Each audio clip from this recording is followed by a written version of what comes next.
नमस्कार दोस्तों, एक नई भर्ती की अपडेट लेकर फिर एक बार आपके सामने हाजिर हुए हैं। तो चलिए वीडियो को स्टार्ट करते हैं। नमस्कार, मैं Balwinder Nehra Nehra study hub official YouTube channel में आप सभी का हार्दिक स्वागत करता हूं। आज जिस भर्ती के बारे में अपनी बात कर रहे हैं वो है इंडियन पोस्ट ऑफिस की जो भर्ती है उसके बारे में। इसकी दो प्रकार से भर्तियां आती हैं। एक तो आती है सीधी भर्ती, जो आपकी 12th क्लास 12वीं के जो परसेंटेज है उसके आधार पर आपका सीधा सिलेक्शन होता है। और जिस भर्ती की आज अपनी बात करने जा रहे हैं वो आ रही है एसएससी के थ्रू। इसमें एक आपका रिटर्न एग्जाम होगा। रिटर्न एग्जाम की मेरिट के अनुसार आपका जो सिलेक्शन होने वाला है। इसका जो शॉर्ट नोटिफिकेशन बहुत समय से आ रहा है, लेकिन इसी हाल ही में अगस्त में एक शॉर्ट नोटिफिकेशन इसका फिर से आया है। और सबसे आपको इम्पोर्टेंट बात करूं कि 1 लाख के लगभग ये भर्तियां आने वाली है। 1 लाख दोस्तों, ऑल इंडिया में 1 लाख भर्तियां आने वाली, बहुत बम्पर बड़ी भर्ती है। इंडियन पोस्ट ऑफिस बैंक में इंडियन पोस्ट ऑफिस बैंक की जो न्यू रिक्वायरमेंट है 2024-25 की, उसका शॉर्ट नोटिफिकेशन है, उसके बारे में अपनी चर्चा करें।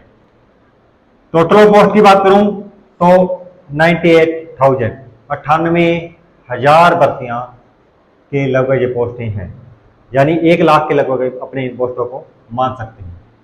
इसमें 3 डिपार्टमेंट है दोस्तों। बात करेंगे सबसे पहले पोस्ट ऑफिस की, पोस्टमैन, एमपीएस और मेल गार्ड की। 60,000 के लगभग पोस्टमैन की जो भर्तियां वो आने वाली है। एमपीएस की बात करूं तो 38,000 की जो लगभग पोस्टें हैं वो आने वाली है। मेल गार्ड की अगर बात करें तो 1500 के लगभग ये पोस्टें भी आने वाली हैं। एज क्राइटेरिया की बात करूं तो एज इसमें डिपार्टमेंट के हिसाब से अलग अलग इसमें रखी गई है। बात करूंगा मैं इसमें पोस्टमैन और मेल गार्ड की बात करूं तो 18 से 27 वर्ष का जो क्राइटेरिया रखा गया है। फिर उसमें बात करूं ओबीसी को 3 वर्ष की और एससी को जो 5 वर्ष की छूट दी जाती है वो इसके अनुसार काउंट करें तो 33 वर्ष तक हम अपने फॉर्म अप्लाई कर सकते हैं। एमपीएस की बात करूं तो एमपीएस में 18 से 25 वर्ष तक आप इसमें फॉर्म अप्लाई कर सकते हैं। फिर अब अपनी बात करें ओबीसी और एसटी को, तो ओबीसी वाले 28 वर्ष तक और एसटी एससी वाले 30 वर्ष तक इसमें फॉर्म अप्लाई कर सकते हैं। ओबीसी को 3 वर्ष की छूट आपको पहले बताया दी जाती है और एसटी एससी को 5 वर्ष की अन्य छूट दी जाती है। क्वालिफिकेशन की बात करूं तो 12th पास है। क्वालिफिकेशन की फिर बात करूं तो 12th पास, लेकिन बात करें एमपीएस की तो एमपीएस में आपको केवल 10th पास होनी चाहिए। एमपीएस में 10th पास होनी चाहिए।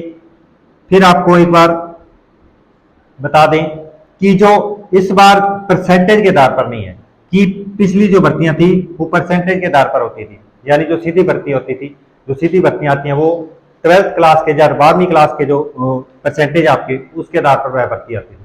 लेकिन अब ये भर्ती है एग्जाम होगा। इसमें सिलेक्शन प्रोसेस में फिर बता दूं आपको कि एग्जाम होगा।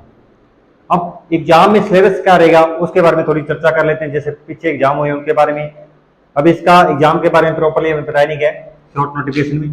तो अपने अगर मान के चले पिछली भर्तियां आई है तो उसमें एक तो है जीके, मैथ, उसके बाद इंग्लिश और एक लोकल लैंग्वेज 25 क्वेश्चन इसके रहते हैं। 25 और 25 टोटल 100 क्वेश्चन। टोटल क्वेश्चन जो रहते हैं 100 क्वेश्चन रहते हैं। एग्जाम होगा, एक एग्जाम होगा जिसकी मेरिट के आधार पर आपका सिलेक्शन होगा। 12th क्लास और 10th क्लास के मेरिट के आधार पर, परसेंटेज के आधार पर इसका सिलेक्शन नहीं, इसमें एग्जाम होगा। एग्जाम में एक मेरिट बनेगी, मेरिट के आधार पर आपका जो फाइनल सिलेक्शन होगा। एग्जाम में बताया आपको सिलेबस क्या रहेगा, जीके, मैथ, इंग्लिश और जो वहाँ की जिस जगह आप फॉर्म अप्लाई कर रहे हो वहाँ की लोकल लैंग्वेज आपको आनी चाहिए। उसके 25 क्वेश्चन वहाँ के। सैलरी की अगर बात करूँ तो सैलरी पोस्टमैन और मेल गार्ड की जो सैलरी रहती है 27,700 से लेकर 69 और 100, यानी 70,000 के लगभग इसकी सैलरी जो रहती है। बात करेंगे एमपीएस की 18,000 से लेकर 56,900 तक इसकी जो सैलरी रहेगी। अप्लाई डेट की बात करूं तो इसका भी शॉर्ट नोटिफिकेशन आया हुआ है दोस्तों। बहुत समय से इसका जो नोटिफिकेशन है वो घूम रहा है। नोटिफिकेशन 2 महीने बाद आ जाता है, कभी 3 महीने बाद आ जाता है, यानी 2 साल से इसका जो नोटिफिकेशन है वो आ रहा है। बम्पर भर्ती है। अब अगस्त में भी इसका एक शॉर्ट नोटिफिकेशन है, उसके बारे में अपनी बात की है। अभी भी आपको इस भर्ती के बारे में अन्य कोई जानकारी चाहिए या अन्य किसी न्यू भर्ती के बारे में आपको जानकारी चाहिए तो आप मुझे कमेंट बॉक्स में अपने राय बता सकते हैं। या अपनी किसी भर्ती के बारे में जानकारी चाहिए तो वो लिख सकते हैं आप, और आपकी हर कमेंट का आपको जवाब दिया जाएगा। कमेंट बॉक्स ओपन है। और आपसे फिर निवेदन है कि ज़्यादा दोस्तों के साथ अपने इसको चैनल को शेयर कीजिए। इस वीडियो को शेयर कीजिए ताकि नई नई भर्तियों की अपडेट आप सभी को मिल सके। धन्यवाद। जय हिंद।